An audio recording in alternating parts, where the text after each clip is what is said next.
Keith's face went from his usual corporate tan to something closer to raw steak in about 3 seconds flat. My retirement papers sat on his desk between us like a live grenade with the pin already out. He stared at me like I'd just told him the building was on fire. "You're serious?" he said, voice too loud for 8 in the morning. "You're actually leaving?" I didn't raise my voice, didn't blink, just sat there with my hands flat on my knees and said, "Effective immediately. Vacation payouts outlined on page 2. The name's Dale Harper, 54 years old, and I just handed in my walking papers after 28 years of keeping that plant running." See, guys like Keith count on a certain type of predictability. They figure if you've been there long enough, put in enough hours, fixed enough problems at 3 in the morning, you're locked in, you won't walk, can't walk. Where else would you go at 54 with a mortgage and a retirement account that's finally starting to look like something? They don't prepare for the moment the quiet one actually does it. Let me back up. Keith wasn't always like this. Back when I first met him, back when he was just another manager trying to make sense of a manufacturing floor he'd never actually worked on, he seemed decent enough. Used to stop by the maintenance shop and say things like, "I don't know how you keep all this running, but thank God you do." I'd started at Heartland Automotive Components when I was 26, apprentice electrician. The kind of job where you spend the first 3 years getting your hands dirty and your pride checked by guys who'd been doing it since before you were born. I learned every system in that plant, every machine, every quirk in the hydraulic lines, every bearing that ran hot, every circuit that needed babying. By the time I made it to operations director, I wasn't just running the place. I was the place. 2,400 machines, 340 workers, 0 unplanned downtime for 6 years straight. The plant didn't just run because of me, it ran through me, like voltage through copper. Then came 2015. Linda, my wife, got diagnosed with stage 3 breast cancer. March 12th. I remember because it was the same day we had a boiler pressure reading spike that should have shut us down for a week. Keith was my manager then. He pulled me aside, put his hand on my shoulder and said, "Family comes first. We got your back. Take whatever time you need." I took him at his word. Worked through most of Linda's chemo appointments because the plant was short-staffed and someone had to keep the lights on. Missed her worst treatment day to prevent a boiler explosion that would have put 340 people out of work. Medical bills stacked up to $180,000 even after insurance. And those promises Keith made turned out they were just words, empty as a stripped thread. That's when I started keeping better records. Not just maintenance logs, everything, emails, memos, approvals, denials. Every time someone promised something and didn't deliver, I logged it, dated it, filed it in fireproof cabinets in my garage, not for revenge, not at first, just insurance. Because I'd learned the hard way that corporate promises have about the same tensile strength as wet cardboard. Then came 2016, the Vancouver plant crisis. Some contractor ghosted on us 3 days before a major regional rollout. Systems integration was falling apart. Keith called me on a Friday night, voice tight with panic. "I need you to fix this quietly. No drama. Just make it work." I spent my anniversary weekend on it, 10 days straight. Linda understood. She always did. I stabilized the region, got everything running, saved Keith's job and probably a few others. He gave me a retention package afterward. Small bonus, vague promises about future opportunities, and buried on page 3, a clause. Clause 9C. I flagged it, asked legal to clarify the wording, pushed for a countersigned copy. HR reluctantly obliged. Keith laughed when he signed it. "Just a backstop in case we ever screw this up," he said. Winked at me like we were in on some private joke. I didn't laugh. I filed it. The clause was simple, clean. In lieu of promotion, employee may elect voluntary departure and receive all compensation as though promoted and involuntarily terminated, including but not limited to full annual bonus acceleration, extension of pension vesting schedule, and continuation of benefits at promoted tier rate for no less than 12 months. October 4th, 2016. Keith's signature, HR countersignature. Legal stamp. Every word still there when I pulled it out 8 years later. Because that's the thing about contracts. They don't forget. They don't care about intentions or circumstances or who plays golf with who. They just sit there, waiting to activate. Fast forward to 2024. The company got bought out by some private equity group. Keith got promoted to VP. Brought in a bunch of MBA types who looked at the plant like it was a spreadsheet instead of a living system with 340 people depending on it not breaking down. They handed me the big one. Plant-wide modernization, EPA compliance retrofit, machinery upgrades, the whole package. Budget was $1.85 million. Everyone said it couldn't be done without shutting down production. I said I'd handle it. 8 months later, I handed Keith the final report. $1.00 million spent, $850,000 under budget, 0 downtime, EPA inspection passed first try.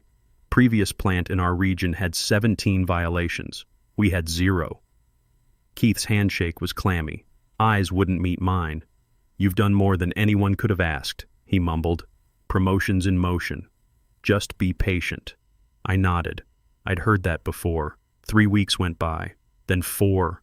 I didn't push, just kept doing my job, kept the machines running, kept the records updated. I didn't hear about the promotion from Keith, heard it from Jerry Sullivan, third shift supervisor and union steward, on the plant floor one Monday morning at 7:42 a.m. He leaned in close, voice low. You see the announcement?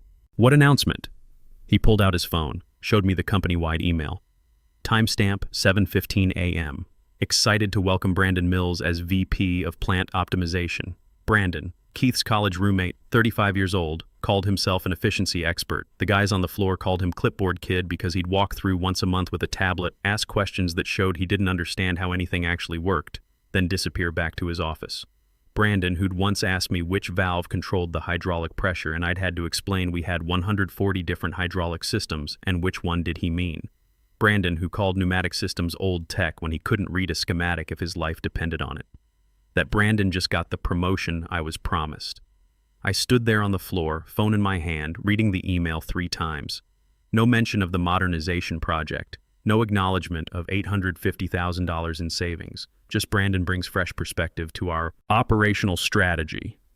Fresh perspective. That's what they called it when someone who'd never touched a wrench got to run the place I'd built. Keith stopped by my desk 2 days later. Wednesday, 2:18 p.m., brought coffee in a paper cup, set it down in front of me like an apology he wasn't actually making. Don't take this personally, he said. Grin didn't reach his eyes. It's about optics.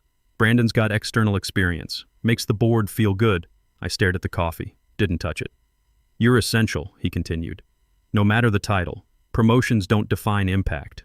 That's when I knew. Knew for certain he never intended to follow through. The promises were just load-bearing lies meant to keep me in place while he climbed past me. I went home that night and pulled out the retention agreement. Every word still there, clear as the day it was signed. October 4th, 2016. Keith's signature. HR countersignature. Legal stamp.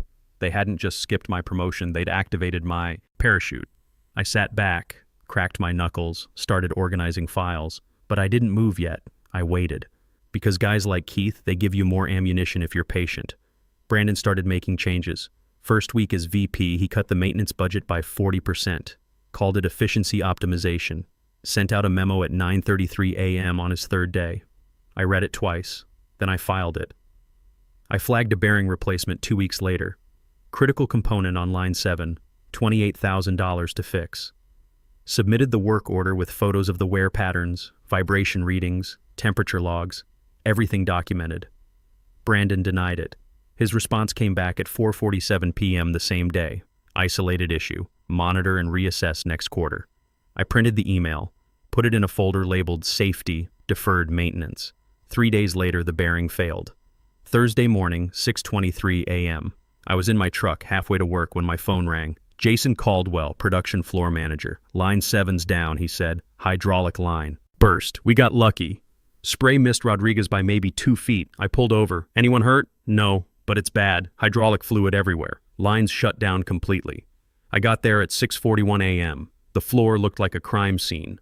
Fluid pooling under the conveyor. Emergency shutdown protocols in effect. Workers standing around, shaken.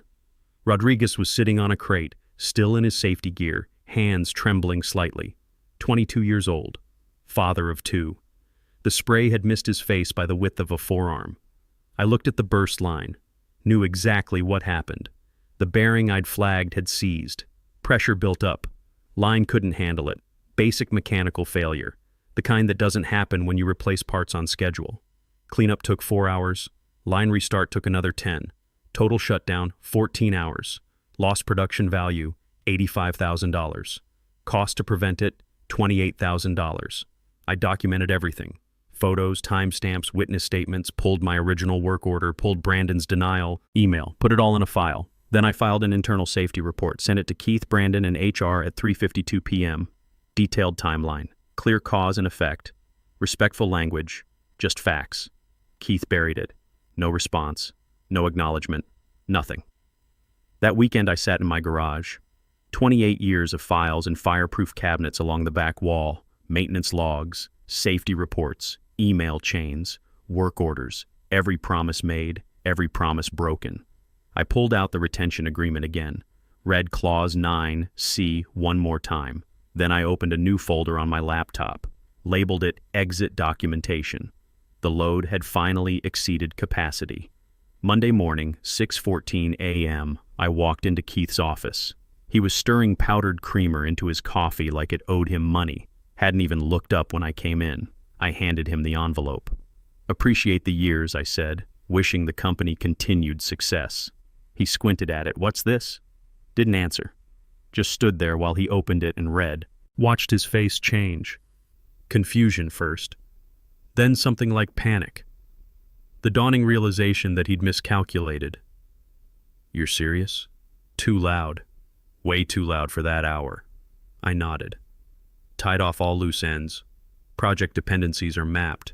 Team handoffs documented. Links in the tracker. He stood up, like that was supposed to intimidate me. Hold on. We haven't even talked about your future here. You're right, I said. We haven't. I turned and walked out. Heard him scrambling behind me. Papers rustling. Drawer slamming. The sound of a man reaching for a phone he never expected to need. I walked past Rachel Monroe from HR. She opened her mouth, then closed it. Smart woman. By my desk, I powered down my laptop, logged out of every system, deleted my local cache, left the company phone in the top drawer. Jason Caldwell came by. You okay? He whispered, like I'd been hit by a truck instead of choosing to get out of its way. I just smiled. They'll figure it out eventually. By 10:15 a.m., I was in my truck. Phone showed 5 missed calls from Keith. Funny how a guy who used to let my emails sit unread for 3 days suddenly couldn't get through a Monday without me. But I wasn't done. Not even close. I pulled into a coffee shop parking lot, opened my laptop, connected to public Wi-Fi, pulled up the OSHA anonymous reporting portal. I'd spent the weekend organizing everything.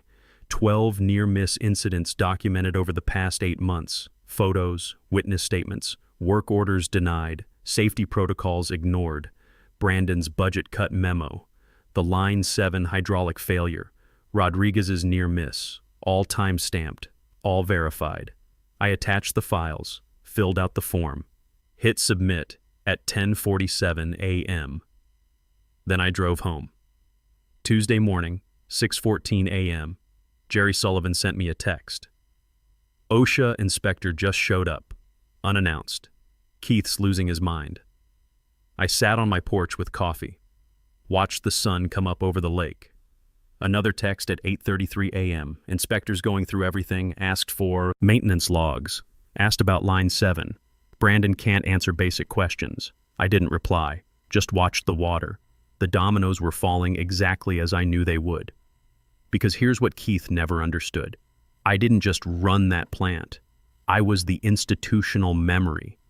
The guy who knew which bearing on Line 3 ran hot every August, who knew that the hydraulic pressure on Line 7 spiked when the ambient temperature dropped below 45 degrees, who knew that Circuit 12 in Building B needed a manual reset every third Tuesday because of a ground fault we'd never fully fixed. Brandon didn't know any of that, couldn't know it.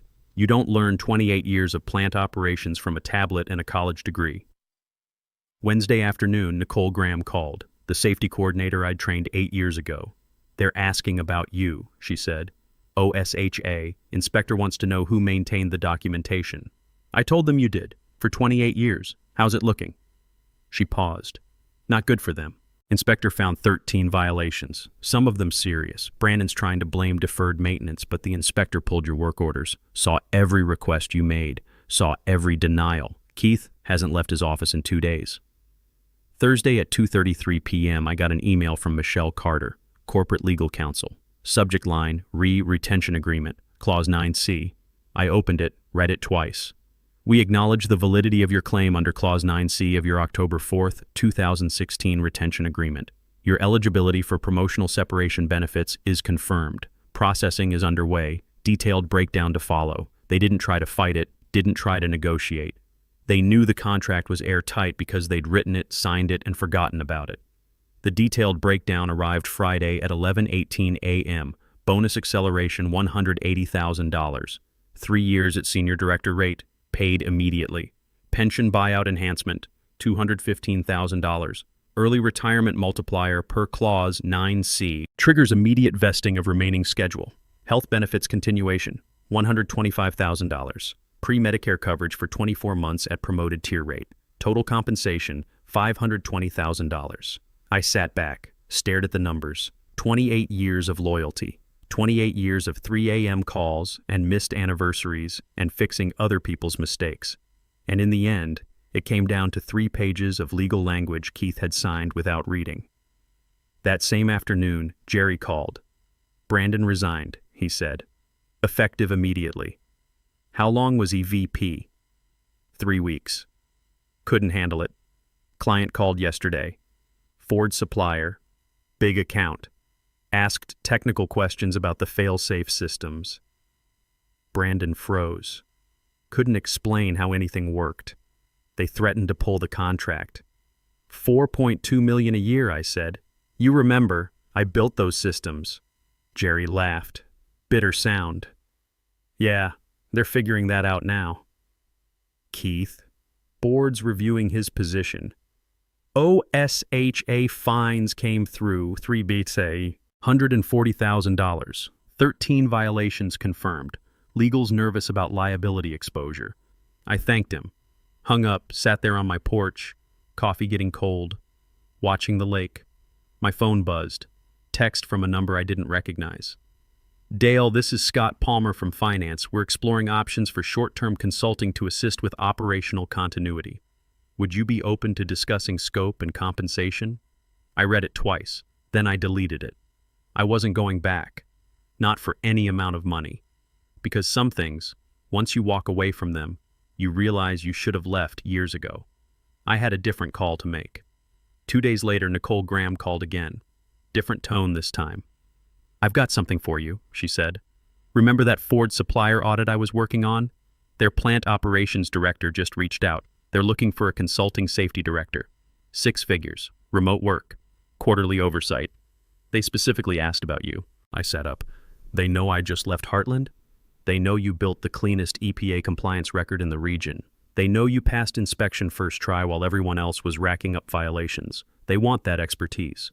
What's the scope? High-level architectural oversight, review their safety protocols, quarterly roadmap meetings, no day-to-day grind, just strategic input. I thought about it. Thought about 28 years of 3 a.m. boiler calls and emergency shutdowns and fixing problems that shouldn't have existed in the first place. Send me the details, I said. The contract arrived Monday at 9:22 a.m. I read it 3 times, signed it once. 6 weeks later, I was sitting in a virtual steering committee meeting. Camera off, coffee in hand, reviewing vendor reliability assessments. Heartland Automotive Components was on the agenda. Under risk review, vendor performance concerns. The procurement director pulled up their metrics. Production consistency down 31% over the past quarter. Quality rejection rate up 18%. Delivery delays averaging 9 days. EPA compliance under active investigation. Someone asked what happened. Change in operations leadership, the director said carefully. They've had some turnover. I sipped my coffee. Said nothing. Because I didn't need to say anything. The numbers spoke for themselves. That's what Keith never understood. You can't fake institutional knowledge. You can't replace 28 years of understanding how a system works with an MBA and a fresh perspective. The plant didn't run on optimism and efficiency memos. It ran on knowing which bearing to replace before it failed, which circuit to monitor, which pressure reading meant you had 6 hours before catastrophic failure. Brandon had tried to learn it from spreadsheets. Keith had tried to manage it from a distance. The plant had responded by falling apart. The meeting wrapped at 3:45 p.m. I closed my laptop, looked out at the lake, storm clouds building on the horizon. My phone buzzed. Text from Jerry. Keith's out. Effective 4:50 p.m. Friday. Board terminated him. Press release coming Monday. I texted back, "How's the floor?" Chaos. They brought in an interim director. Guys asking for documentation on everything. Turns out most of it's in your name. Can't find half the operational protocols. They're in the system. Tell him to check the archived folders. He did. You built the system. He can't navigate it without you. I almost laughed. Almost. 6 months. It took them 6 months to completely dismantle what I'd spent 28 years building. Keith fired.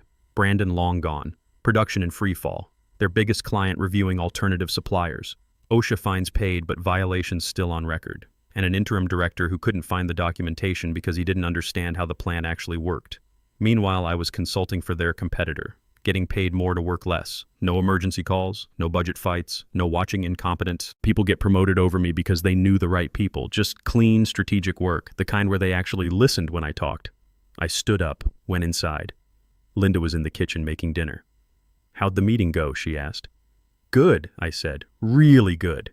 She smiled. She'd been there for all of it. The cancer, the broken promises, the late nights when I was building systems that would outlast the people who took credit for them. "You look different," she said. "Different how?" "Lighter. Like you're not carrying something anymore." I thought about that. About 28 years of carrying a plant on my shoulders, of being the guy they called when everything was on fire, of fixing other people's mistakes and never getting credit. "Yeah," I said. "I guess I'm not." She came over, kissed my cheek.